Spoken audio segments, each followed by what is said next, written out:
So Susan Wojcicki, the YouTube CEO, released a YouTube blog post about 2021 on YouTube, and one of the most interesting and important things that she talked about was the YouTube strike policy. She mentioned other things about paying YouTube creators a lot of money and whatever, but I thought this was the most interesting part of the whole article. She said, "In December, I spoke with creator Charlie White from the channel Penguin Zero after he tweeted about being given a strike for an older video due to a new policy. We know this situation is similar to frustration shared by other creators. We had a good discussion and Charlie made a video about our response to his concerns." And for those of you guys that don't know, Charlie, aka Penguin Zero, aka Critical, is one of the OGs of the YouTube game. Like, he's been around since like the mid 2000s. I remember watching his videos when I was a kid in like 2007 or 2008. So he's been around for a long time. He knows YouTube, he lives YouTube, and he knows what he's talking about when it comes to this platform. So he was a great person to represent us to talk to Susan about the problems of YouTube. And in his video, he said the conversation was mostly productive. He said that there were a lot of other YouTube representatives there, and Susan seemed to be the one who was taking all of his criticism and talking to the representatives on the spot and saying stuff like, okay, is there any way that we can implement a system that agrees with what he's saying?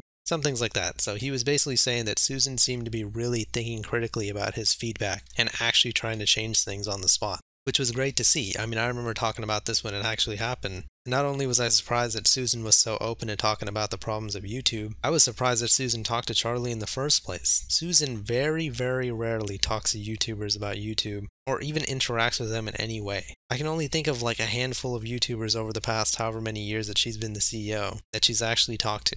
But I remember seeing Charlie's tweet and he said, "I got another strike on a 3-year-old video of a censored lewd game. I would do anything to talk to Susan Wojcicki about the policy team's refusal to communicate and explain their decisions. They have complete control over everyone's channels but just spit in the face of creators." So his tweet was obviously not written in a very formal way. I thought Susan would have been kind of intimidated by it. But she did respond and just say, we will look into the video and I will set up a time to talk with you to hear your feedback, which led to the conversation that he talked about in this video. And like I said, it seemed like it was mostly productive. And it's great that Susan mentioned this on YouTube's official blog, so it shows that she actually took that conversation seriously. She's announcing it to the entire platform that that conversation happened. And she was talking about how she's going to address those issues in the future, which I can respect. Susan hasn't made a lot of great decisions, but improvement is improvement. I'm glad that she's at least trying to interact with the creators now. She should be doing this way more often. As the CEO of this company, she should be talking to her biggest creators about the problems on this platform, because we YouTubers, we know about YouTube. We upload videos on the website. Some YouTubers have been around literally since 2005 or 6 when YouTube actually was made. They've seen all of the changes of this platform, they know about the platform, and they can communicate that well to YouTube employees like Susan.